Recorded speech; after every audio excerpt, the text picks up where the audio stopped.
to Kansas, gateway to Oz. Under the rainbow, this is where it was. Hollyhocks and red ripe tomatoes, hand-churned homemade ice cream. Let me tell you, Kansas is more than tornadoes. It's the best part of Dorothy's dream. Today on Around Kansas, come along with us as we take a look at the Charles Curtis House in Topeka. Next, we tour KBI's $55 million forensic lab on the grounds of Washburn University.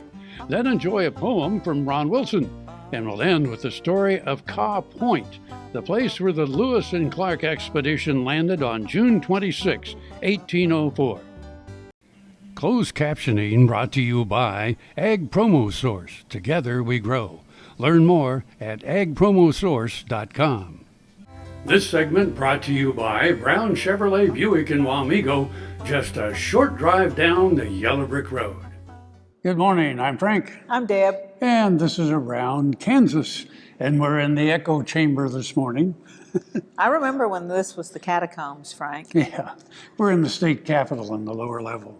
This is where the visitor center is, and this used to be, honestly, Frank, I can remember when the Secretary of State and some of the other offices had storage down here, and the stones were falling down, and it was like you were going through the catacombs. And so what they have done, all this is beautiful, useful space, and when you have tons of school kids coming to visit the Capitol, believe me, every inch of this space gets used. So it was, I think, a great investment by the state of Kansas. Come and see your Capitol. You know, this belongs to you. As Dick Bond used to say, you know, this is the people's house. So come and see it. It's spectacular. Yeah, it's this beautiful. whole lower level is really quite interesting. There's a lot of history on the walls. Yep. Where we are in the snack bar, there's a lot of artwork here about different places around the state of Kansas. A lot of them we've already told you about in stories. You know, one of my favorite shows, looking back, of course, the people that you get to meet, Frank. And when I got to sit down, when the band Kansas was inducted into the Kansas Hall of Fame, and I got to sit down with Rich and Billy and David Ragsdale, Billy Greer, Rich Williams, and David Ragsdale, and we sat, I think we did 2 episodes of the show, 2 whole episodes with them. So go back in our archive and look for those. That was awesome to sit and visit with them. And of course, they're so down to earth. And Rich, of course, grew up right here in Topeka. And Billy Greer, it was so funny because he's basically a hillbilly from the hills of Tennessee. We think we're probably from the same gene pool. And we were sitting there visiting one night at White Concert Hall, and Billy's wife is actually just recording our conversation to play for the hillbillies back home in Tennessee, because she said, I think Billy found one of his cousins here, you know, and phenomenally talented and so humble about their gifts and hardworking. That was one of my favorites. Yeah, one of my favorites was when we did the Prairie National Park. We actually went there and shot on location and toured the facilities. And if you've never been there, you should go there. I mean, it's your park. And I mean, in the immediate area, when you go in, there's a lot of stuff to see.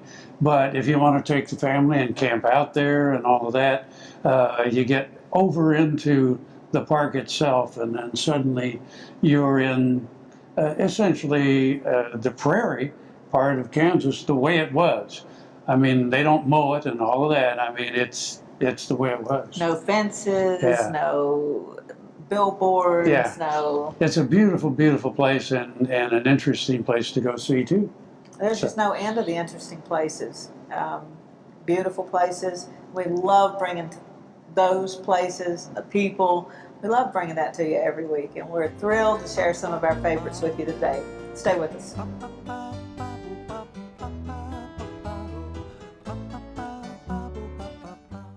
Welcome to the Jerry Thomas Gallery, where we feature my renowned artwork, frontier military, and Native American artifacts. Behind me, you see one of the paintings that are featured in the gallery. In the gallery, we not only try to feature the historical aspect, but also the artwork and the artifacts that go into the painting. Captured in the painting is some beautiful storm clouds, and the idea came from Homer Wheeler himself. He wrote in Buffalo Trails years later that a giant storm came up and the wind and hail obliterated the trail of his scattered cattle. So how I created the painting was I used the artifacts that you see here in the gallery and incorporated it to the chaps on his person, and also the rope and the saddle and the tack on the horse to create the lifelike aspect of Lost Trail.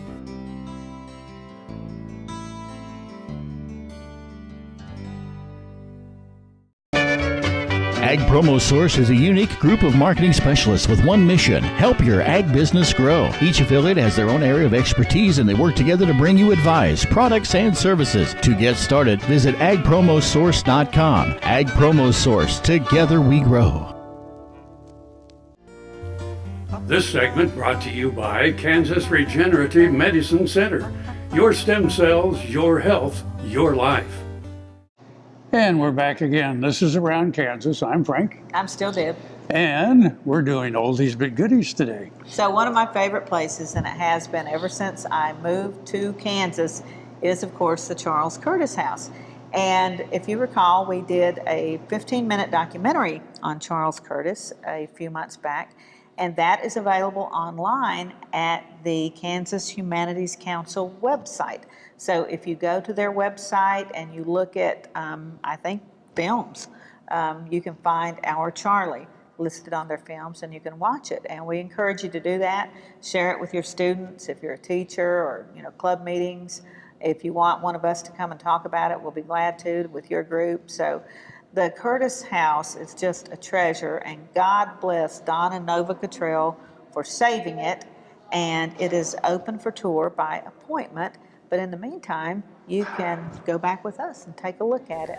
Charles Curtis was born in a cabin that no longer stands on the north side of the Kansas River in 1860.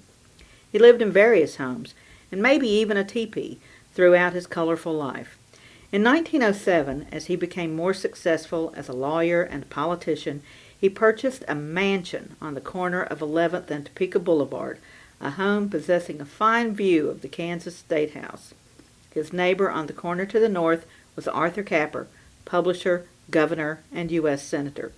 The Charles Curtis home is an example of a rather unique and distinctive residential architecture, incorporating bulbous domes, Romanesque arches, and Renaissance massing. It is an early example of eclecticism in Kansas building.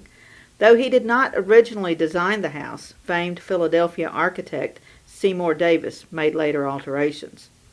The mansion has exceptional chandeliers, ornamental plaster, a grand staircase, parquet floors, stained and jeweled glass windows, and 4 fireplaces, 2 white oak, 1 solid cherry, and 1 of Italian marble. According to the State Historical Society, the house has more intact parquet flooring than any other historical house in Kansas. It was once described as not surpassed by any residence in the city. Its purchase by Don and Nova Cottrell likely saved it from the fate of many of its sister mansions along the boulevard that have fallen to the wrecking ball.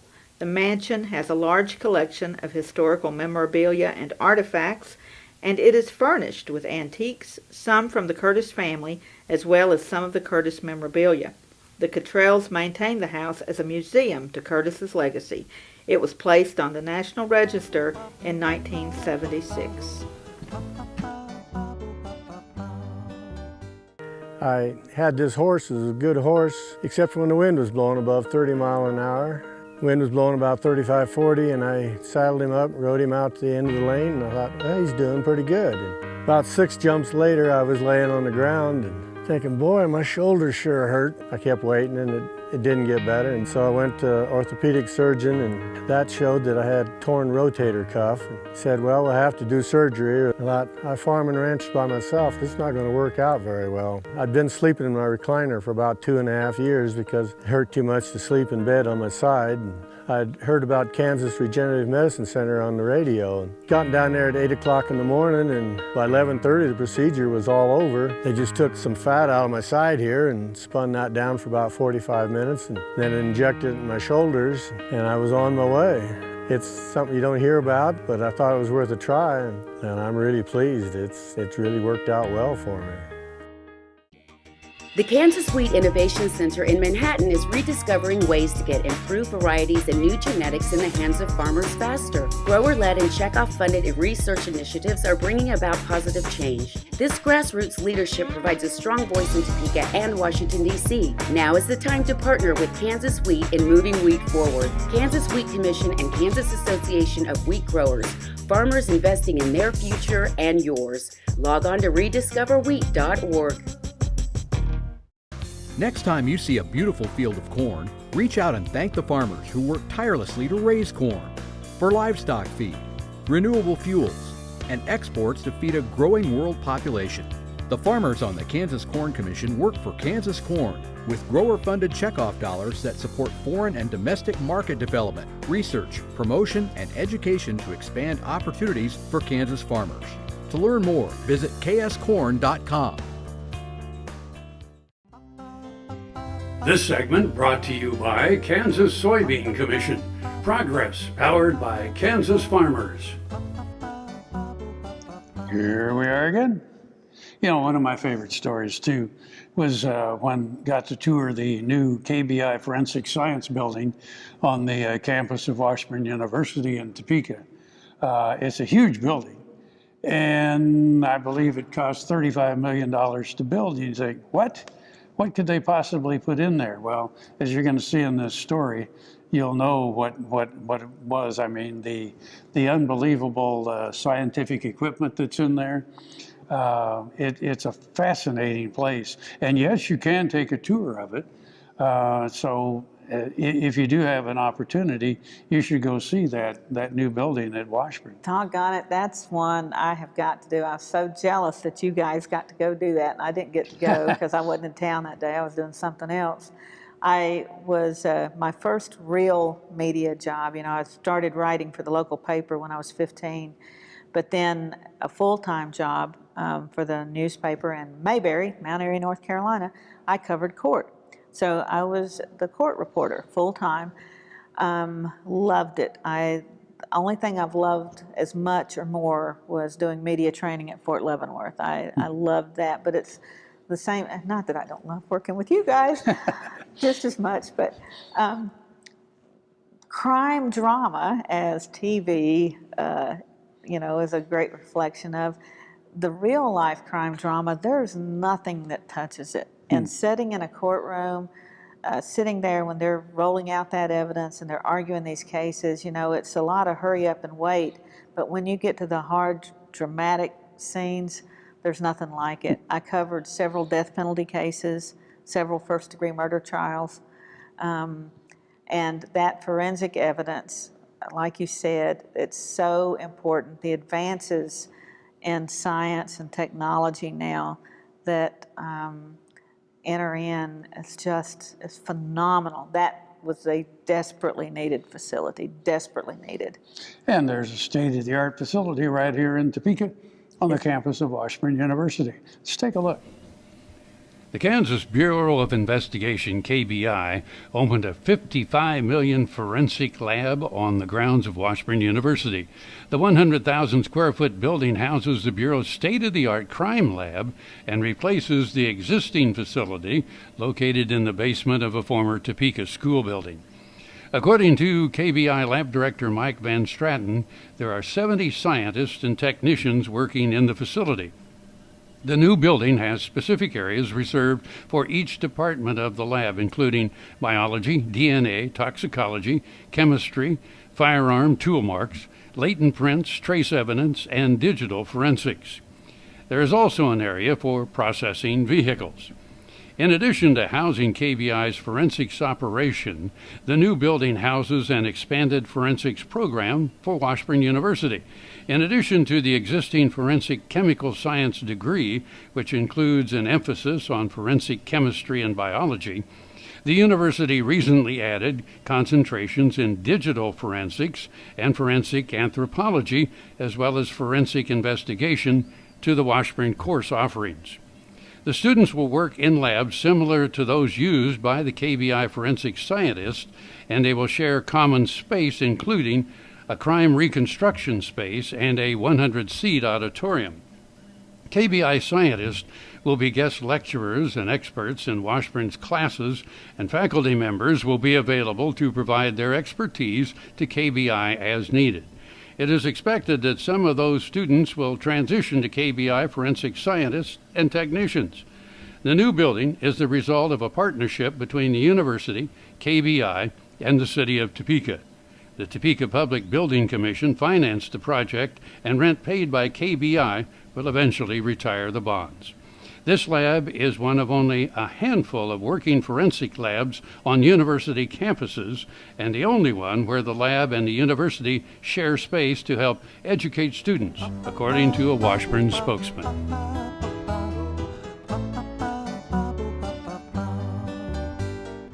Fort Wallace stood on the frontier in the midst of the Plains Indians Wars on a major stage route and rail line. Beside the 1865 stagecoach station, a modern museum with thousands of artifacts tell that story, like the fossil of a 40-foot plesiosaur is suspended from the ceiling. Located on Highway 40 midway between Hayes and Colorado Springs, the Fort Wallace Museum is as welcome a sight today as the fort itself in the 1860s. Discover the fightingest fort in the West. Grain sorghum is one of the most important cereal crops worldwide, and Kansas leads the nation in its production. Over the years, sorghum has been either exported, used in animal feed domestically, or for other industrial uses. Recently, its use in the ethanol market has seen tremendous growth, with 30% of domestic sorghum typically going to ethanol production. Kansas Grain Sorghum is committed to sorghum research, market development, and education. Learn more at ksgrainsorghum.org. Valley Vet Supply is devoted to providing information and professional quality products at reasonable prices. ValleyVet.com, ValleyVet.com, Valley Vet Supply. Soil is the life of a farm, and for 25 years, SureCrop Liquid Crop Nutrition has helped growers produce abundant quality crops while preserving and improving the soils they steward. SureCrop offers complete soil and plant analysis with cropping recommendations, delivery direct to your on-farm storage, and quality crop nutrition custom blended for your field. Choose SureCrop for the assurance of excellence for your soil. Call today or visit their website for more information. This segment brought to you by Kansas Grain Sorghum, growers working together. Find out more at ksgrainsorghum.org. The mid to late 1800s meant a huge change in the culture of what would become Kansas. Homesteaders came into the state of Kansas following the Homestead Act, and with them they brought fencing. And this poem is based on the true story of the invention of barbed wire fence. The poem is entitled The Death of Open Range. Let me tell you of a time when open range was in its prime. Cowboys rode their horses forth and drove the herds of cattle north. We could ride all over this great land, unfettered by the human hand. Then a farmer over Illinois way invented something that's used today. His name was Mr. Joseph Glidden. He was doing the homesteaders' bidding. He took a pair of heavy pliers and wrapped barbs around a long piece of wire. The barb's sharp points kept stock in or out. It could be used for fencing all about. For the open range, it was a turn of events, 'cause barbed wire made it easy to string a fence. Barbed wire succeeded more than Glidden had planned. Soon fences crisscrossed the open land. The Old West changed with Glidden's invention, and it caused the cowboys apprehension. No more could we ride over free open range, and the cowboy's role would be forever changed. Homesteaders and nesters scarred this land and changed the role of the old cowhand. The cowboy's work continues on, but the days of open range are gone. The open range would have no more hope. That's why cowboys called barbed wire the devil's rope. Happy trails. Buffalo Bill Cody earned his legendary title in Oakley. Bring the family and come celebrate Oakley's pioneering history and unique geography at two sites, the Buffalo Bill Cultural Center and the Fick Fossil Museum. Cody's statue marks his achievements and welcomes visitors to the Cultural Center. The Fick Fossil Museum houses world-class fossils and artifacts. You'll find Oakley at the hub of U.S. Highways 83 and 40 and I-70. Stop for the legend. Stay for the day. Discover Oakley. KFRM is one of the largest farm radio stations in the nation, dedicated to informing and entertaining rural listeners from northern Oklahoma to southwestern Nebraska. You can catch KFRM in many ways, of course, 550 on the AM dial, streaming at kfrm.com, or on your smartphone by going to the TuneIn Radio app, or on Ag AM in Kansas on Tuesdays and Facebook every day of the week. KFRM, tune us in. You'll be glad you did. As fourth-generation farmers themselves, HEINEN Brothers Ag Service understands the risk and rewards of farming. So when it comes to quality aerial and ground application, fertilizer, ag chemicals, and anhydrous ammonia, call HEINEN Brothers Ag today, 800-760-4964. Tarwater Farm and Home has been family-owned and operated since its beginning in 1978. What you need for farm and agriculture, lawn and garden, clothing and footwear, and so much more. You'll be surprised at what you'll find in this huge store. They have what you need and lots of it. So come take a look. You'll discover that customer service is first and foremost.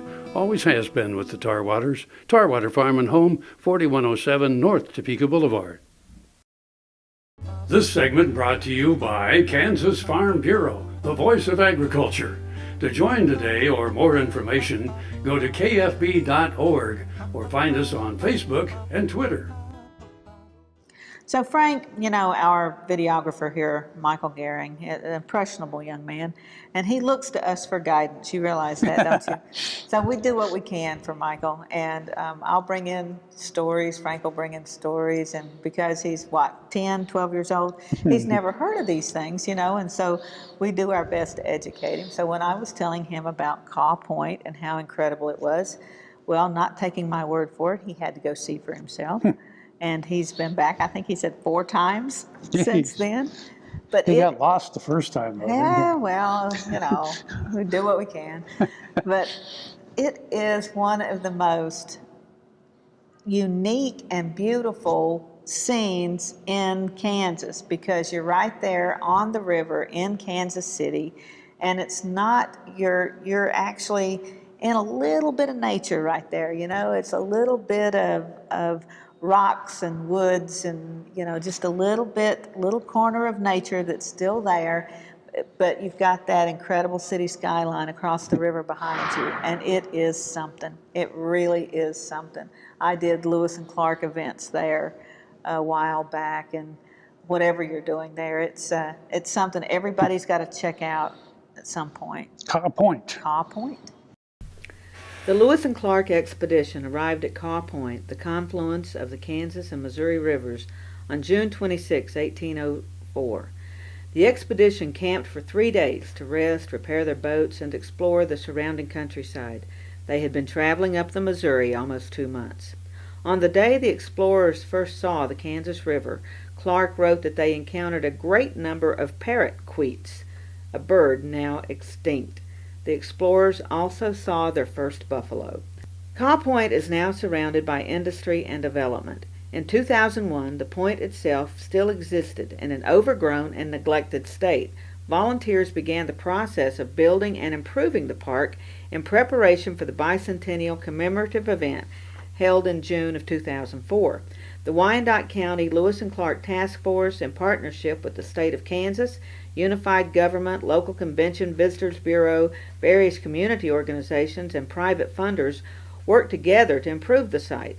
Donations from local businesses and literally thousands of volunteers provided site cleanup, trail enhancement, infrastructure restoration, signage, historical interpretation, and visitor support services for the bicentennial events.